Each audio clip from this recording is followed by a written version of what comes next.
ಒಂದು ಮೂಢನಂಬಿಕೆ ಹೋಗ್ಸಿದ್ರ ಸರ್. ಚಾಮರಾಜನಗರ ಕಾಲಿಟ್ಟರೆ ಮುಖ್ಯಮಂತ್ರಿ ಅಧಿಕಾರ ಮೂಢನಂಬಿಕೆ ಮೌಢ್ಯಗಳು ಸಂಘಾಚಾರಗಳಲ್ಲಿ ನಂಬಿಕೆ ಇಟ್ಟಿಲ್ಲ.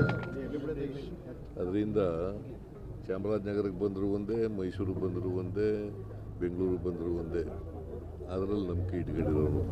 ಕರ್ನಾಟಕದ 31 ಜಿಲ್ಲೆಗಳಲ್ಲೂ ಕೂಡ ಹೋಗ್ತೇನೆ ಬರ್ತೇನೆ. ಅಧಿಕಾರ ಗಟ್ಟಿ ಮಾಡಿದ್ದೀರಾ ಸರ್? ಅಧಿಕಾರ ಗಟ್ಟಿ ಆಗಿದೆ ಸರ್. ಒಳ್ಳೆಯದೇ ಅಲ್ಲ. ಮೂಢನಂಬಿಕೆಯಲ್ಲಿ ನಂಬಿಕೆ ಇಲ್ಲ ಅಂತಂದ್ಮೇಲೆ ಇವೆಲ್ಲ ಪ್ರಶ್ನೆಗಳು ಬರೋದೇ ಇಲ್ವಲ್ಲ. ಅಲ್ಲ, ನೀವು ಭಾಷಣದಲ್ಲಿ ಹೇಳಿದ್ರಲ್ಲ ಸರ್, ಅಧಿಕಾರ ಇಲ್ಲಿ ಬದಲಾಗೆಲ್ಲ ಅಧಿಕಾರ ಗಟ್ಟಿ ಆಗಿದೆ ಅಂತ ಸರ್. ಅದಕ್ಕೆ ಹೇಳದ್ದು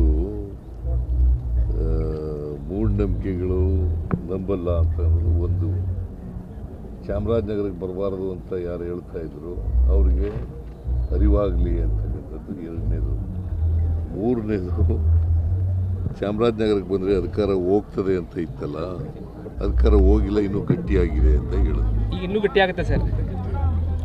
ಈ ಅವಧಿಯಲ್ಲಿ ಇನ್ನೂ ಗಟ್ಟಿ ಆಗುತ್ತೆ ಸರ್. ಗಟ್ಟಿಯಾಗಿರ್ತದೆ, ಈಗಲೂ ಗಟ್ಟಿಯಾಗಿದೆ, ಮುಂದೆನೂ ಗಟ್ಟಿಯಾಗಿರ್ತದೆ ಸರ್. ಡಿ.ಕೆ. ಸಿದ್ದರಾಮಯ್ಯನವರು ನುಡಿದಂತೆ ನಡೀತಾರೆ ಅಂತ ಸಿಎಂ ಅಂದರೆ ಅಂತ ಸಿಎಂ. ಆದರೆ ನಮ್ಮ ಅಣ್ಣ ಸಿಎಂ ಆಗ್ತಾನೋ ಆಗಲು ಅವ್ರಿಗೆ ಅದೃಷ್ಟ ಇದ್ದರೆ ನೋಡಬೇಕು ಅನ್ನೋ ಥರದಲ್ಲಿ ಡಿ.ಕೆ. ಸುರೇಶ್ ಅವರು ಈ ಬೆಂಗಳೂರಿಗೆ ರಿಯಾಕ್ಟ್ ಮಾಡಿದ್ದಾರೆ. ಅದಕ್ಕೆಲ್ಲ ನಾನು ಕಾಮೆಂಟ್ ಮಾಡೋಕ್ಕೆ ಹೋಗಲ್ಲ. ಜನ ನಮಗೆ 5 ವರ್ಷ ಕಾಂಗ್ರೆಸ್ ಪಕ್ಷಕ್ಕೆ 5 ವರ್ಷ ಅಧಿಕಾರ ಮಾಡಿ ಅಂತ ಇದ್ದಾರೆ. ನಾವು ಕೊಟ್ಟಿರ್ತಕ್ಕಂಥ ಭರವಸೆಗಳಿದ್ದೇವಲ್ಲ ನಮ್ಮ ಪ್ರಣಾಳಿಕೆ ಮೂಲಕ, ಅವುಗಳನ್ನು ಈಡೇರಿಸ್ತಕ್ಕಂಥ ಪ್ರಾಮಾಣಿಕ ಪ್ರಯತ್ನ ಮಾಡ್ತೀವಿ. ನವೆಂಬರ್ ಕ್ರಾಂತಿ ಅಂತಿದ್ರು ಸರ್. ನವೆಂಬರ್ 21 ಯಾವ ಕ್ರಾಂತಿ ಅಂತ ಹೇಳಿದವ್ರು ನೀವೇ ಹುಟ್ಟಾಕಿದವರು. ಕ್ರಾಂತಿ ಅಂತ ಹುಟ್ಟಾಕಿದವ್ರೆ ನೀವು, ಮಾಧ್ಯಮದವರು. ಅದರಿಂದ ಕ್ರಾಂತಿನೂ ಇಲ್ಲ, ಭ್ರಾಂತಿನೂ ಇಲ್ಲ. 5 ವರ್ಷ ನಮಗೆ ಅಧಿಕಾರ ಕೊಟ್ಟಿದ್ದಾರೆ. 5 ವರ್ಷ ಆದಮೇಲೆ ಮತ್ತೆ ನಾವು ಚುನಾವಣೆ ನಡೀತದೆ. ಚುನಾವಣೆನ ನಾವೇ ಗೆಲ್ತೀವಿ. ಅಲ್ಲ, 5 ವರ್ಷ ನೀವೇ ಇರ್ತೀರಾ ಅಂತ ಸರ್. 5 ವರ್ಷ ನೀವೇ ಇರ್ತೀರಲ್ಲ, ಚರ್ಚೆಗಳು ಸಖತ್ತು ದೊಡ್ಡ ಮಟ್ಟದಲ್ಲಿ. What does it mean? ನೀವು ಅಲ್ಲ ಸರ್, 2013 ಸರ್, 2013 ಅದು ಚರ್ಚೆಗಳು ಇರಲಿಲ್ಲ ಸರ್. ಪೂರ್ಣಾವಧಿ ಸಿಎಂ ಅಂತೇಳಿ ಘೋಷಣೆ ಆಗಿತ್ತು, ಯಾವುದೇ ರೀತಿ ಚರ್ಚೆಗಳಾಗ್ತಾ ಇರಲಿಲ್ಲ. ಆದ್ರೆ ಈ ಬಾರಿ ಆ ಘೋಷಣೆ ಆಗದೆ ಇರದೆ ಪ್ರತಿ ಬಾರಿ ಕೂಡ ವರ್ಷ ಕಳೆದಾಗೆ ಚರ್ಚೆಗಳಾಗ್ತಾ ಇದೆ ಸರ್. 2 ವರ್ಷ ಆಯ್ತು ಸರ್. ಚರ್ಚೆ ಇದು ಅನಾವಶ್ಯಕವಾದಂಥ ಚರ್ಚೆ ನಡೀತಾ ಇದೆ. ಅನಾವಶ್ಯಕ ಚರ್ಚೆ ನಡೀತಾ ಇದೆ. 2.5 ವರ್ಷ ಆಗಲಿ ಅಂತೇಳಿ ನಾನು ಹೈಕಮಾಂಡ್ನವ್ರಿಗೆ ಹೇಳಿದ್ದೆ. ಅದ್ರ ಮೇಲೆ ಚರ್ಚೆಗಳು ಹುಟ್ಕೊಂಡಿದ್ದು. 2.5 ವರ್ಷ ಆದಮೇಲೆ ರೀಸಫಲ್ ಮಾಡೋಣ ಅಂತ ಹೇಳಿದ್ದೆ. ಅದ್ರ ಮೇಲೆ ಚರ್ಚೆಗಳು ಈಗ ಡೇಟ್ ಫಿಕ್ಸ್ ಆಯ್ತಾ? ಇಲ್ಲ, ಅವರು ಅದ್ರ ಬಗ್ಗೆ ಮಾನ್ಯ ಖರ್ಗೆ ಅವರು ರಾಹುಲ್ ಗಾಂಧಿ ಜೊತೆ ಮಾತಾಡ್ತೀನಿ ಅಂತ ಹೇಳಿದ್ದಾರೆ. ಯಾಕಂದ್ರೆ ಗೊಂದಲ ಏನಾದ್ರು ಇದೆಯಾ ಅಂತ, ರೀಶಫಲ್ ಮಾಡಕ್ಕೆ ಏನಾದ್ರು ಗೊಂದಲ ಇದೆಯಾ ಅಂತ. ಎಲ್ಲಿದೆ ಗೊಂದಲ? ನೀವೆಲ್ಲ ಗೊಂದಲ ದೆಹಲಿನಲ್ಲಿ ಆಗುತ್ತೆ ಅಂದ್ಕೊಂಡು ಬಂದಿದ್ರಿ, ಇನ್ನು ಡೇಟ್ ಫಿಕ್ಸ್ ಆಗಿಲ್ಲ ಅಂತ ಹೇಳ್ತಾರೆ. ಎಲ್ಲಿ ಹೇಳಿದ್ದೆ? ನಾನು ಹೇಳ್ತೀನಿ ಅಂತ ಹೇಳಿದ್ದೆ. ಅವರು ಮಾತಾಡಿ ಹೇಳ್ತೀವಿ ಅಂತ ಹೇಳಿದ್ದಾರೆ ಸರ್. ಖಾಲಿ ಇರೋ ಸರ್ ತುಂಬಿದ್ರೆ ಹೇಗೆ ಸರ್? 4 ಖಾಲಿ ಇದೆಯಲ್ಲ ಸರ್, ಅದು ಸಚಿವ ಸಂಪುಟ 4 ಖಾಲಿ ಇದೆಯಲ್ಲ ಸರ್? 2 ಖಾಲಿ. 2 ಅದು ಫಿಲ್ ಆಗುತ್ತೆ ಹೇಗೆ ಸರ್ ಅಂತ? ಒಟ್ಟು 34 ಇರಬೇಕು. ನಾಗೇಂದ್ರ ಒಬ್ಬ, ರಾಜಣ್ಣ ಒಬ್ಬ ಬಿಟ್ರೆ ಬಾಕಿಯವರೆಲ್ಲ ಇದ್ದಾರೆ. ಸರ್, ಅದು ರೀಫಿಲ್ ಯಾವಾಗ ಸರ್ ಅಂತ? ಅದು ರೀಫಿಲ್ ಯಾವಾಗ ಆಗುತ್ತೆ ಸರ್ ಅಂತ? ಅದನ್ನ ರೀಸಬಲ್ ಆಗುವಾಗ ಮಾಡ್ತೀವಿ ಸರ್. ಬೆಂಗಳೂರಲ್ಲಿ ಬ್ಯಾಂಕ್ ದರೋಡೆ ಆಗಿದೆ ಸರ್. ಅದೇನ ಎಲ್ಲಿದ್ದಕ್ಕೆ 7 ಕೋಟಿ ದುಡ್ಡು ದರೋಡೆ ಆಗಿತ್ತು ಸರ್. ಈ ಪ್ರಕರಣ ಜಾಸ್ತಿ ಆಗ್ತಾ ಇದೆಯಲ್ಲ ಸರ್ ಅಂತ. ಸುಳಿವು ಸಿಕ್ಕಿದೆ. ನಾವು ಅವ್ರನ್ನ ಕಾರು ಈಗಾಗಲೇ ರಿಕವರ್ ಆಗಿದೆ, ಉಪಯೋಗಿಸಿದಂಥ ಕಾರು.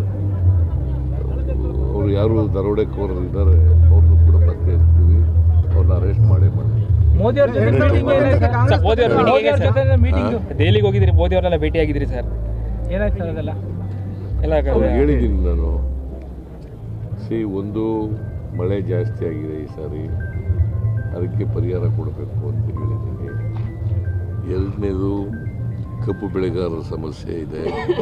ಕಬ್ಬು ಬೆಲೆ ನೀವು 10.5 ಇಳುವರಿಗೆ 3,550 ಕೋಟಿ ಇನ್ಕ್ಲೂಡಿಂಗ್ H&T ಅಂದರೆ ಹಾರ್ವೆಸ್ಟಿಂಗ್ ಆ್ಯಂಡ್ ಟ್ರಾನ್ಸ್ಪೋರ್ಟ್ ಕಾಸ್ಟ್ ಸೇರಿ. ಸೊ ನಾನು ರೈತರು ಚಳುವಳಿ ಮಾಡ್ತಾಯಿದ್ರು. ರೈತರ ಜೊತೆ ಮಾತಾಡಿ, ಶುಗರ್ ಫ್ಯಾಕ್ಟ್ರಿ ಜೊತೆ ಮಾತಾಡಿ ಒಂದು ಮೀಟಿಂಗ್ ಮಾಡಿ ತೀರ್ಮಾನ ಮಾಡಿದ್ದೀನಿ. Without harvesting charge and transport cost ಅದು ಬಿಟ್ಟು ಒಂದು ಟನ್ನಿಗೆ ಅಂದರೆ 11.25 ಇಳುವರಿ ಕಬ್ಬಿಗೆ 3,300 ರೂಪಾಯಿ ಕೊಡಬೇಕು ಅಂತ ತೀರ್ಮಾನ ಮಾಡಿದ್ದೀನಿ. ಅದಕ್ಕೆ ರೈತರು ಒಪ್ಕೊಂಡಿದ್ದಾರೆ, ಶುಗರ್ ಫ್ಯಾಕ್ಟ್ರಿ ಒಪ್ಕೊಂಡಿದ್ದಾರೆ. ಸರ್ ಎಸ್ ಸಿ ಮಕ್ಕಳಿಗೆ ಸ್ಕಾಲರ್ಶಿಪ್ ಬಟ್ ಎಸ್ ಟಿ ಮಕ್ಕಳಿಗೆ ಆಗಿಲ್ಲ. ಯಾರು ಸಮಾಜ ಕಲ್ಯಾಣ ಇಲಾಖೆಯಲ್ಲಿ